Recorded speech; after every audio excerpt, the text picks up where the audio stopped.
राजौरी में भयानक सड़क हादसे में 6 लोगों की मौत। राजौरी के कोट डाढ़ा इलाके में हुआ हादसा।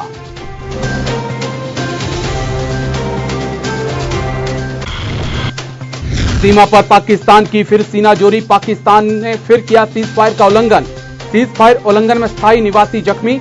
भारतीय सेना ने दिया मुंहतोड़ जवाब।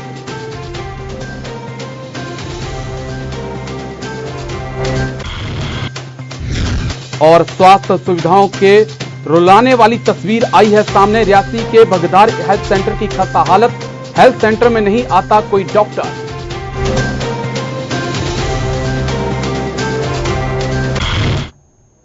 नमस्कार, आप देख रहे हैं गुलिस्तान न्यूज। मैं हूं आपके साथ राजेश कुमार। खबरों की शुरुआत करते हैं। जम्मू कश्मीर के राजौरी जिले में एक सड़क दुर्घटना में 6 लोगों की मौत हो गई है।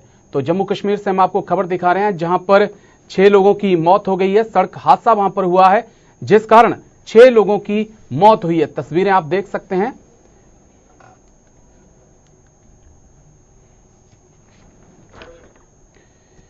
और जानकारी के मुताबिक आपको बता दें कि राजौरी से दरहाल जा रही सवारियों से भरी एक टाटा मैजिक अनियंत्रित होकर सड़क से करीब 40 फीट गहरे खाई में लुढ़क गई, जिसमें 5 लोगों की मौके पर मौत हो गई।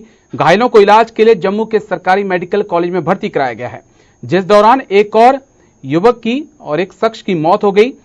यह हादसा धांधकोट के पास हुआ। राजौरी से दरहाल जा रहे वाहन पर से चालक का नियंत्रण हट जाने से धंडकोटे में एक खाई में गाड़ी जो जा गिरी। स्थानीय लोगों ने दुर्घटना के तुरंत बाद बचाव कार्य शुरू कर दिया था, जिसके बाद घायल थे उनको हॉस्पिटल ले जाया गया था।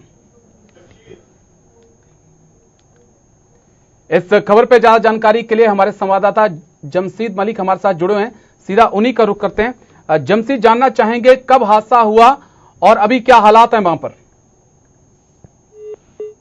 1 बजे के आसपास उस वक्त हुआ जब ये लोग कुछ अपने इलाज के बाद जम्मू से राजौरी पहुंचे और राजौरी से इन्होंने एक special Tata magic auto special किया जो धराल की तरफ इनको ले जा रहा था। और धंडकोट के मकाम पर ये ड्राइवर के काबू से बाहर होकर एक गहरी खाई में जा गिरा, जिसमें 5 लोगों की मौके पर ही मौत हो गई, जिनमें एक महिला भी शामिल थी, उनकी मौके पर मौत हुई। और उसके बाद 2 लोग इसमें काफी घायल थे, जिनको जिला अस्पताल राजौरी लाया गया, जिसके बाद इनको जम्मू मेडिकल कॉलेज भेज दिया गया। वहां भी एक महिला की मौत हो गई। इस तरह मरने वालों की तादाद 6 हुई और 7वें की हालत भी अभी तक तशवीशनाक बताई जा रही है, क्योंकि हादसा सड़क की, और वहीं लोगों का ये कहना है कि हादसा सड़क की खस्ता हाली की वजह से पेश आया, क्योंकि राजौरी दरहाल सड़क जो है पिछले कई वर्षों से खस्ता हाली का शिकार है। इसमें जगह जगह बड़े बड़े गड्ढे पड़े हुए हैं और रात अंधेरे में ऑटो चालक ने इस तरफ जाने का गया और जहां ये हादसे का शिकार हुआ, जिसमें इस वक्त तक 6 लोगों की हलाकत हुई और एक शदीद जख्मी है। इस तरह इस सड़क पे अगर हम बात करें राजौरी दरहाल सड़क, और ये सबसे ज्यादा हादसों की वजह से ही जानी जाती है, क्योंकि इस सड़क पे बहुत बड़े बड़े हादसे इससे पहले भी पेश आ चुके हैं। उसके बावजूद भी इस सड़क की मरम्मत का काम आज तक शुरू नहीं किया गया, क्योंकि दरहाल के लोगों का ये भी कहना है कि ये हमेशा सियासत का शिकार हुए हैं, क्योंकि यहाँ के लोगों का ये कहना है कि इन लोगों की मांगे आज तक जितने भी रही हैं इनको कभी पूरा नहीं किया गया, क्योंकि पिछले कई वर्षों से अगर हम राजौरी और पुंछ की बात करें तो राजौरी पुंछ में मिलिटेंसी देखो जमशीद मलिक, बीच में रोकना चाहूंगा आपको और एक और सवाल आपसे जानना चाहूंगा कि लगातार गुलिस्तान न्यूज इस सड़क की खबर दिखाता रहा है, लेकिन प्रशासन फिर भी जागने को तैयार नहीं है। जी, प्रशासन की जहां तक बात करें तो हर बार हमारे साथ जितनी बार प्रशासन ने बात की, इतनी बार हमारे साथ सिर्फ वादे किए गए और दावे किए गए कि इस सड़क की हालत को जल्द दुरुस्त किया जाएगा, मगर हालात जमीनी सतह पर आज भी वैसे के वैसे ही हैं। इस बार लोगों को यकीन था कि 31 मार्च से पहले इस सड़क का काम शुरू किया जाएगा, मगर ऐसा देखने को नहीं मिला। सिर्फ ये जरूर देखने को मिलता है कि कई जगह पे छोटे छोटे गड्ढों को भर दिया जाता है, जिसके बाद इंसानियत अपना पल्ला झाड़ लेती है और उसका ये कहना होता है कि सड़क की हालत को बेहतर कर दिया गया। मगर जिस तरह मैं आपको बता रहा हूँ कि पिछले 20 वर्षों से इस सड़क की हालत बहुत ज्यादा खस्ता है, जिस पर जगह जगह इतने बड़े बड़े गड्ढे हैं जो किसी भी बड़े हादसे को जन्म देने के लिए काफी हैं, क्योंकि इस सड़क पे इससे पहले भी कई हादसे हुए। चलिए जमशीद मलिक, थोड़ी देर के लिए आपको रोकेंगे और अगली खबर में फिर हम आपके पास आएंगे और कुछ और जो खबर है उसके बारे में भी आपसे जानकारी लेंगे। तो आपको बता दें कि अब रुक करते हैं अगली खबर का, जहां पाकिस्तान अपनी हरकतों से बाज नहीं आ रहा है। एक तरफ तो वो दोस्ती की बात करता है, वहीं दूसरी तरफ सीमा पर गोलीबारी करके वो अपने जो उसका दोहरा चेहरा है उसके सबूत देता है। पाकिस्तान सेना ने कल कृष्णा घाटी और मनकोट सेक्टर में गोलाबारी शुरू की थी। पाकिस्तान ने एक बार फिर रिहायशी इलाकों को अपना निशाना बनाया, जिसमें एक आम नागरिक बुरी तरह घायल हो गया। भारतीय सेना भी पाकिस्तान को उसी की भाषा में मुंह तोड़ जवाब दे रही है।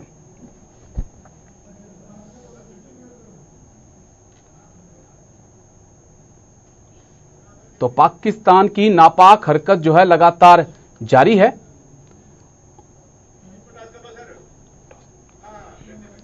तो सीज फायर उल्लंघन में एक स्थायी निवासी जख्मी हुए हैं, जिनको हॉस्पिटल में भर्ती कराया गया है।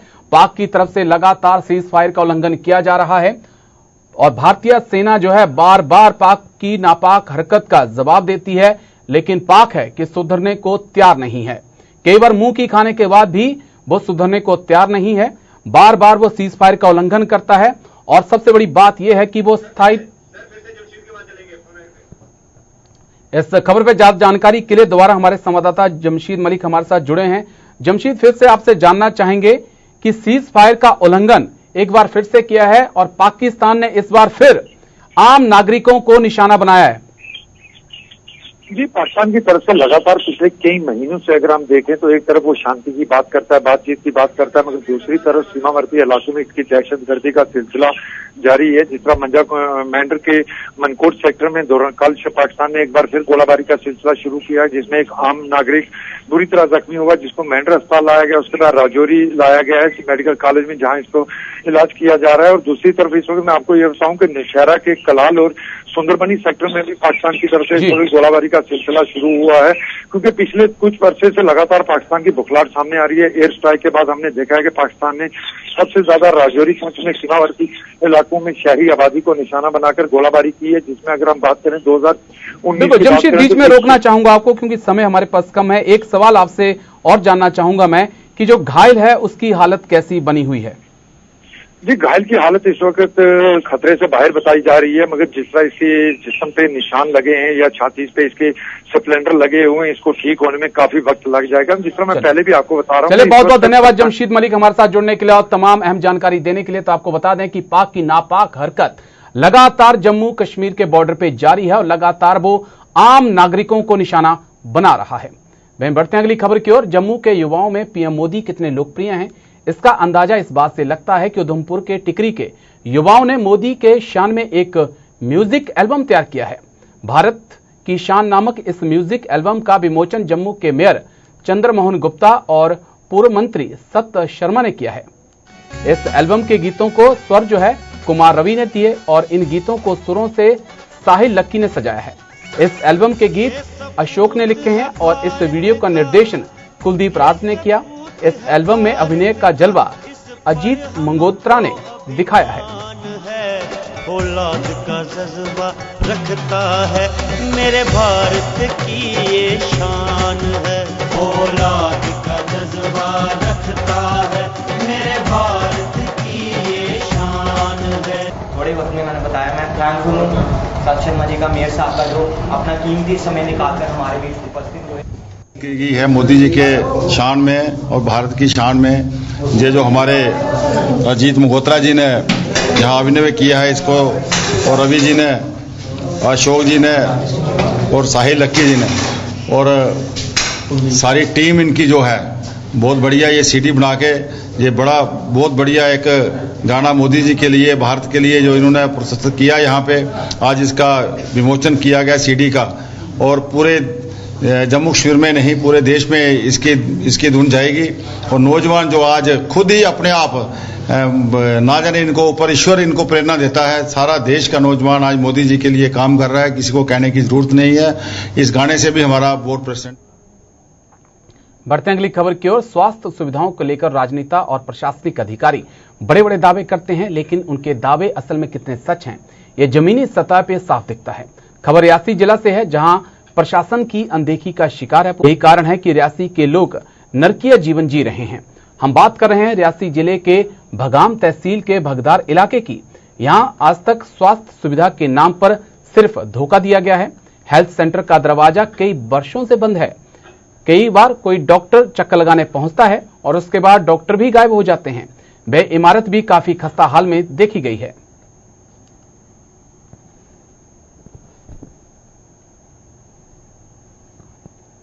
सर मेरा नाम बलदेव सिंह है और इस जगह का नाम जहाँ पे ये हॉस्पिटल है इसका नाम है बगदार, जहाँ पर सर तकरीबन फाड़फलंग एरिया है और जहाँ पे तकरीबन 1500 से प्लस लोग जो रहते होंगे जो इस हॉस्पिटल पे डिपेंड करते हैं।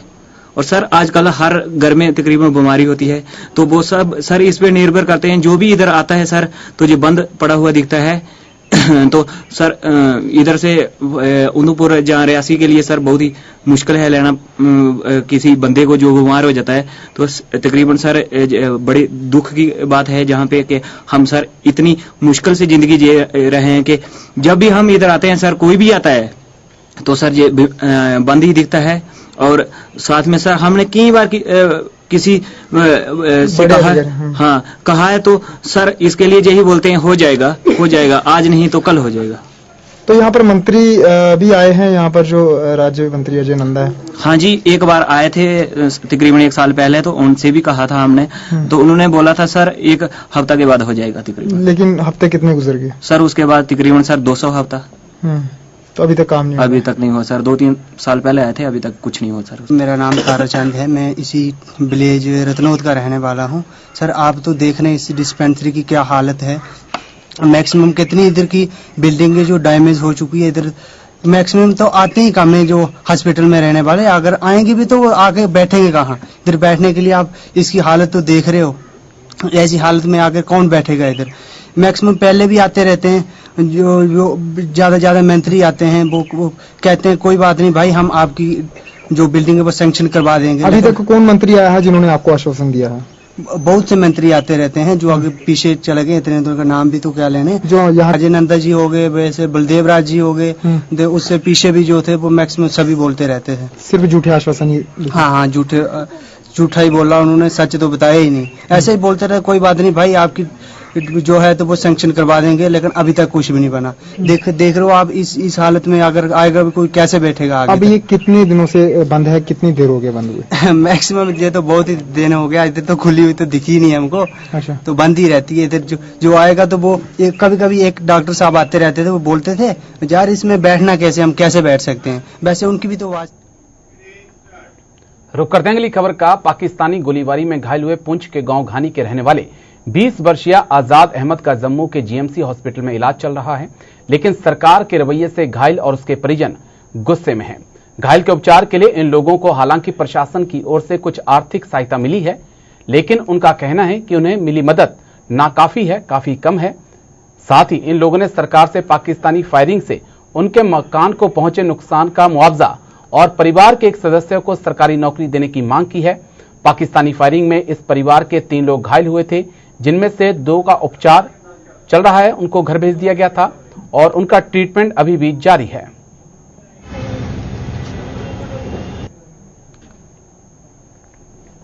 अभी मेरा इलाज इधर ही चल रहा है। तो डीसी साहब आए थे, उन्होंने कुछ मदद की, और जावेद राणा साहब नहीं आए, और कोई एमएलए वगैरह कुछ भी नहीं आया हमारे पास। हमने बुलाया भी, फोन भी किया उनको, तो कोई भी नहीं आया हमारे पास इधर। तो अभी ट्रीटमेंट उधर ही चल रहा है, मेरी सिस्टर का भी और मेरी मदर का भी मेंढर में। तो मेरा इधर ही अभी 1.5-2 लाख खर्चा हो गया मेरा। मैं गवर्नमेंट सरकार से अपील करता हूँ कि मुझे मिलना चाहिए। अगर पैसा ना मिला तो सर्विस मिलनी चाहिए मुझे, क्योंकि मैं बेकार हो गया, कमाने के लायक नहीं रहा, काम नहीं कर सकता।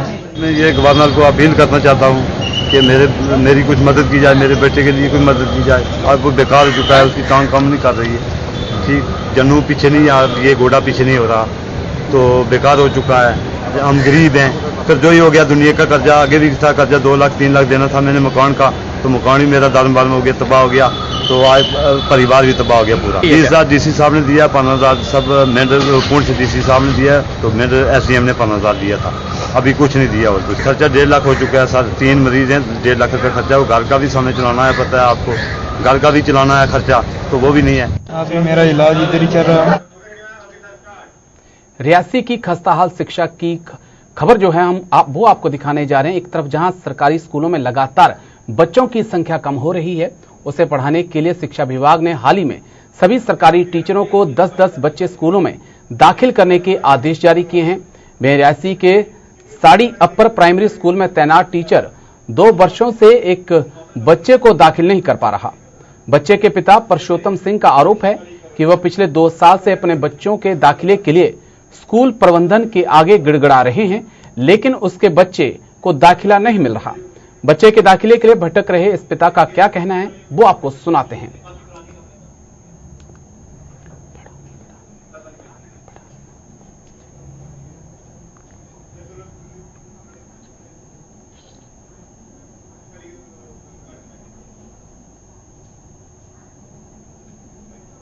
अपना बच्चा दाखिल कराना चाहता। मेरा एक बच्चा पहले उत्थे स्कूल पाया गवर्नमेंट यूपीएस स्कूल कुंड ते मेरा बच्चा जगह दूआ है इसी दाखिल करने वास्ते फर्स्ट क्लास दाखिल करना है। इस एडमिशन मास्टर नहीं दे आखते अस कोई ठेकेदार नहीं है थोड़े लगे दे तुम जिथे मर्जी इस बच्चे दाखिल कराई लाओ। जिस तरीके कन्नै भी एडमिशन दवाई जाए ये मेरे बच्चे 2 साल दूआ साल भी ज्यादा पिछला साल भी चली जा एडमिशन नहीं की। और एक बच्चा मेरा पहले पढ़दा 4th क्लास च वो बच्चा ये बच्चा कल्ला जांदा है नहीं। वो स्कूल जगह है वो मेरे घर कोल है ते जिस स्कूल वास्ते आखते अगे दाखिल कराओ दूए स्कूल दाखिल कराओ वो दूर है स्कूल उत्थे बच्चा कल्ला नहीं जाई सकदा। मना नहीं करदे महाराज मास्टर जगह स्कूल ते मास्टर ने अवतार मास्टर वो आखदे कि असें कोई ठेका थोड़े लेता है साढ़े स्कूला तू जिथे मर्जी पढ़ाओ बच्चे ही। उस बच्चे ही भी आखा देगा तू स्कूल आएगा सर्टिफिकेट लिया और कोई और दाखिल कराओ अस कोई ठेकेदार नहीं थोड़े। अच्छा पहले तो बच्चा पाया बिल्कुल जो 4th क्लास पढ़दा 4th क्लास जो बच्चा पढ़दा वो उस बच्चे भी आखा तू इत्थुआं फुट्टी ओड़ ते कुदै होर करा दाखला। मैं जिस वेले उ'नें बड़ा छंदा कीता एक बड़ा एक गिरी गिराइयै मैं उ'नेंगी आखेआ कि मेरे बच्चे साल जाया होआ दे ते तुस जियां जी जानदे इस बच्चे तुस एडमिशन करी लाओ। चलो इसी तुस खाना नहीं देओ स्कूल दा तुस चलो पढ़ाओ नहीं मगर अगर इसी कल्ला भेज गाओ इसी कोई लोकें दे कुत्ते ने खाना कि एह् कल्ला जंदा ही नहीं बच्चा और दूर दराज दा 6 किलोमीटर चली दूर एह् कल्ला बच्चा नहीं जाई सकदा। जम्मू संभाग के उधमपुर के दूर दराज के गांवों में कबड्डी की स्टेट लेवल प्रतियोगिता का आयोजन किया गया, जिसमें जम्मू कश्मीर के अलग अलग जिलों की टीमों ने हिस्सा लिया और अपनी प्रतिभा का लोहा मनवाया। इस प्रतियोगिता की खास बात यह थी कि इसमें बेटियों ने भी हिस्सा लिया और अपनी टीमों को जिताने में एड़ी चोटी का जोर लगा दिया। तो नगरोटा से हूँ तो मैं उधमपुर खेलने आई हूँ स्टेट से जम्मू डिस्ट्रिक्ट से। तो इधर हमें बहुत अच्छी प्रोवाइड हुआ है, हॉस्टल मिला है अच्छा, ब्रेकफास्ट लंच डिनर सब कुछ बहुत अच्छा मिला है और हमें खेलने के बाद एक रिफ्रेशमेंट भी दी जाती है तो हमें बहुत हौसला मिला। तो मैं चाहती हूँ कि हमें और भी गर्ल्स को आना चाहिए इस गेम के लिए। इधर से ही बच्चों की सिलेक्शन होती है खासकर गर्ल्स के लिए। जब बहुत अच्छा टूर्नामेंट हो रही है इधर तो इसके बाद इधर से सिलेक्शन होके स्टेट के लिए फिर डिस्ट्रिक्ट फिर नेशनल इंटरनेशनल तक जाते हैं। लेकिन मैं बोलना चाहती हूँ कि सभी गर्ल्स को आना चाहिए और इधर से ही बड़ा दूर तक अपने फैमिली का नाम भी रोशन कर सकते हो। स्टेट चैंपियनशिप खेलने आए हैं JNK टीम की जो हमारे यहाँ पे 21st स्टेट चैंपियनशिप हो रही है। इस तरह की जो चैंपियनशिप्स होती है वो छोटे छोटे रूरल एरिया में रहने वाले बच्चों को भी बहुत ज्यादा एक्सपोजर देती हैं। जैसे ये जो कबड्डी गेम है मोस्टली बॉयज ज्यादा प्रेफर करते हैं खेलने के लिए, फैमिलीज भी ज्यादा बॉयज को ही बोलते हैं खेलने के लिए, गर्ल्स को मनाही की जाती है खेलने के लिए। बट इस तरह के छोटे छोटे टूर्नामेंट्स होंगे, गर्ल्स देखेंगी, मोटिवेट होंगी, बूस्ट होंगी, उनके दिल में भी जोश आएगा कि हाँ हमें भी खेलना है। जैसे यहाँ पे देख लो गर्ल्स की टीम थोड़ी इतनी ज्यादा नहीं आई है, 4, 5, 6 जितनी भी टीमें आई थोड़ी आई हैं बॉयज के कंपैरिजन में। इस तरह के प्लेटफॉर्म से अगर आएंगे सामने गर्ल्स तो उनके माइंड में होगा कि हाँ अगर इस साल 4 टीमें हैं अगले साल 5 होंगी, 6 होंगी, नेक्स्ट ईयर उससे ज्यादा होंगी। गर्ल्स के माइंड में भी आएगा कि गर्ल्स भी किसी से कम नहीं होती हैं, equally shoulder to shoulder we can match the boys. और इस तरह के प्लेटफॉर्म से बाकी सबकी जो सोच है वो भी वाइडन अप होती है।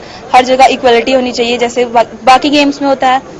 और जो कबड्डी गेम है वो हमें बड़ा कुछ सिखाती है, एडजस्टमेंट सिखाती है, डिसिप्लिन सिखाती है। कबड्डी को एक फास्टेस्ट गेम भी माना जाता है।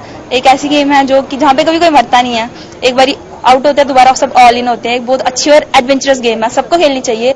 आज यहाँ जो 21वां स्टेट सीनियर कबड्डी स्टेट जो खेली जा रही है डिस्ट्रिक्ट उधमपुर में, इसमें तकरीबन 18 टीमें हिस्सा ले रही हैं, जिसमें तमाम जम्मू कश्मीर की टीमें हिस्सा ले रही हैं। यहाँ पे हमारा जो मेन मोटिव है सर कि कबड्डी को उधमपुर में बढ़ावा देना। लोकसभा चुनावों को लेकर राज्य चुनाव अधिकारियों द्वारा तैयारियां जोरों पे हैं। इस संबंध में जगह जगह ट्रेनिंग प्रोग्राम का आयोजन किया जा रहा है और चुनाव के दौरान मतदान केंद्रों में तैनात कर्मचारियों को ईवीएम और वीवीपैट के बारे में जानकारी दी जा रही है। इस कड़ी में डोडा में भी जिला चुनाव अधिकारी की ओर से एक ट्रेनिंग प्रोग्राम का आयोजन किया गया, जिसमें कर्मचारियों को ईवीएम और वीवीपैट के बारे में जानकारी दी गई।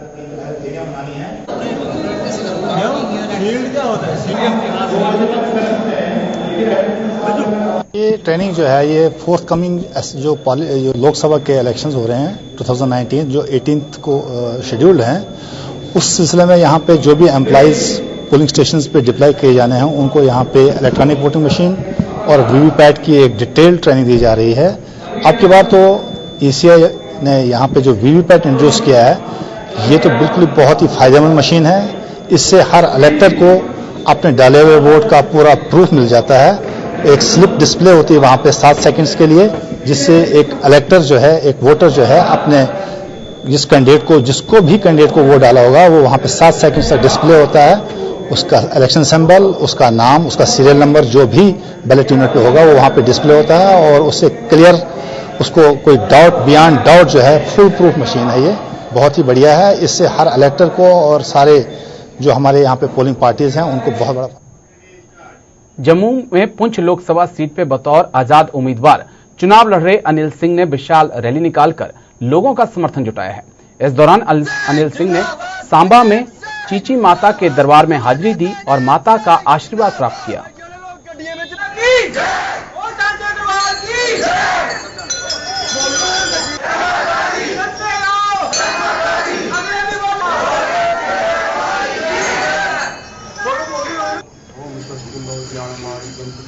चीची माता के दर्शन करने आया हूं और उनका आशीर्वाद लेने आया हूं। मैं चाहता हूं इसके साथ साथ सारी जनता भी मेरे को आशीर्वाद दे और अपना सारा योगदान दे। मैं यही कहना चाहता हूं कि वो मुझे सिलाई मशीन से अपना बटन दबाएं और मुझे विजय करें। रियासी पुलिस द्वारा नशे के खिलाफ शुरू किए गए अपने अभियान के तहत रियासी के नौदेवियां इलाके में नशे के 3 सौदागरों को गिरफ्तार किया है और उनसे कब्जे में बड़ी मात्रा में नशे की खेप सहित नकदी बरामद की गई है। एसएसपी रियासी एसके चौहान के मुताबिक इन लोगों के कब्जे से 100 के करीब शराब की बोतलें और चरस बरामद की गई है। उस गाड़ी की तलाशी ली गई। देखा तो उसमें एक लड़का बैठा था जिसका नाम सुदेश सिंह था और वो ठाकरा कोट तहसील का रहने वाला था। तो गाड़ी की जब तलाशी की तो गाड़ी में से 49 जो छल्लीस वहां से मिली और कुछ कैश भी वहां से मिला, जिसमें छलियों में चरसनुमा चीज थी। तो कैश 43,200 रुपया था, उसको वहां से सीज किया। उसके बाद डीएसपी साहब अपने तहसीलदार के सामने जाकर दुकान की सर्च की। दुकान में से 48 छल्ली मिली और उसमें से शराब की 26 बोतल्स भी मिली। उसके बाद तहसीलदार साहब ने कहा कि इसके घर की भी सर्च की जाए, तो इन्होंने उसके घर की भी सर्च की जिसमें 70 बोतल्स मिली। घर के साथ कुछ बोतलें घर से मिली और कुछ पीछे उसके वो साथ ही सब्जी वब्जी वहाँ लगाते हैं, वहाँ जमीन में दबाई थी, वो वहाँ से हमारे इन पुलिस वालों ने जो रिकवरी की है। लोक जनशक्ति पार्टी ने सिखों और कश्मीरी पंडितों को अल्पसंख्यकों का दर्जा देने की मांग की है। जम्मू में पार्टी द्वारा आयोजित एक प्रेस कॉन्फ्रेंस के दौरान पार्टी के युवा विंग के राष्ट्रीय सचिव दीपू सिंह ने कहा है कि 1947 से लेकर अब तक इन दोनों समुदायों को वोट बैंक के तौर पर इस्तेमाल किया गया। उन्होंने सरकार से इन दोनों समुदाय के लोगों को आरक्षण देने की मांग की है कि 1947 से लेकर अभी तक ये दोनों कम्युनिटीज को वोट बैंक के लिए बहुत अच्छे से हमारी राजनीतिक पार्टियों ने और यहाँ के जो लीडर साहबान हैं उन्होंने बड़े अच्छे तरीके से वोट बैंक लेने के लिए इसका इस्तेमाल किया। बट बेनिफिट कश्मीरी पंडित को सरदारों को अभी तक इसको लेकर नहीं मिला है। मीडिया के माध्यम से मैं आप सबसे आपके थ्रू ये बताना चाहता हूँ एडमिनिस्ट्रेशन को, ऑनरेबल गवर्नर साहब को और हमारे राष्ट्रपति जी को कि जल्द से जल्द इन दोनों कम्युनिटीज को माइनॉरिटी स्टेटस दिया जाए और आने वाली असेंबली इलेक्शंस में कश्मीर से एक कश्मीरी पंडित और एक सिख और जम्मू से भी एक कश्मीरी पंडित और एक सिख माइनॉरिटी कोटा इंप्लीमेंट करके माइनॉरिटी कोटा में इनकी सीट। कई प्रसिद्ध टीवी सीरियल में काम कर शोहरत हासिल कर चुकी जम्मू की माही शर्मा ने लोगों से अपने बच्चों को सपोर्ट करने की अपील की। जम्मू में पत्रकारों को संबोधित करते हुए माही शर्मा ने कहा कि परिवार में कई दिक्कतों के बावजूद उन्होंने कभी हिम्मत नहीं हारी और परिवार के सहयोग से आज मुकाम हासिल कर पाई हैं। माही शर्मा ने कहा कि पेरेंट्स अपनी बेटियों पर विश्वास करें और उन्हें आगे बढ़ने में उनका पूरा सहयोग करें। अपनी फैमिली में इतनी प्रॉब्लम्स देखी, मेरे पापा को पैरालिस अटैक हुआ, देन उसके बाद भी मैंने हार नहीं मानी, मेरी फैमिली ने हार नहीं मानी। तो एक चीज याद रखो, जब आप एक बार किसी भी चीज में मतलब हो जाते हो ना कि मुझे करना है और मुझे वो चीज बनानी है और आपकी फैमिली का सपोर्ट आपको बहुत जरूरी है। मैं यही चाहती हूँ कि हमारी जम्मू की लड़कियों को भी फैमिली का सपोर्ट मिले, क्योंकि मिलता नहीं है। हमारे यहीं पे छोटे मोटे रैम शोज हो जाते हैं, वीडियो एल्बम्स हो जाती हैं, यहाँ तक तो उन्हें बोला जाता है कि अगर आप पे करोगे तो आपको विनर करेंगे तो आपको रैम शोज में मौका मिलेगा। ऐसा कुछ भी नहीं है। अगर आप मेहनत करोगे और आपकी फैमिली आपको सपोर्ट करके कहीं भेजेगी, आप अच्छा बनकर दिखाओगे उन्हें। आज मैं यहाँ हूँ तो सिर्फ इसीलिए हूँ क्योंकि फैमिली ने बहुत सपोर्ट किया। इतना कुछ होने के बाद भी, इतना फेस करने के बाद भी आज मैं यहाँ पे हूँ सिर्फ इनकी वजह से। तो मैं सबसे यही हाथ जोड़ के प्रार्थना करूंगी, यही बोलती हूँ उन सबको कि प्लीज अपने बच्चों को सपोर्ट करो, उन पे ट्रस्ट करो। बहुत जरूरी है फैमिली का अपनी लड़कियों पे ट्रस्ट करना, क्योंकि लड़कियों को ज्यादातर आगे नहीं भेजा जाता है। बोलते हैं नहीं लड़की है, बॉम्बे में जाएगी तो ये हो जाएगा, ऐसा कुछ नहीं है। आपने अपने बच्चों को पाल पोस के इतना बड़ा किया है तो ऑब्वियसली आपको उन पे ट्रस्ट तो होगा ही। बुलेटिन में बस इतना ही। देश और दुनिया की खबरों के लिए देखते रहिए गुलिस्तान न्यूज। नमस्कार।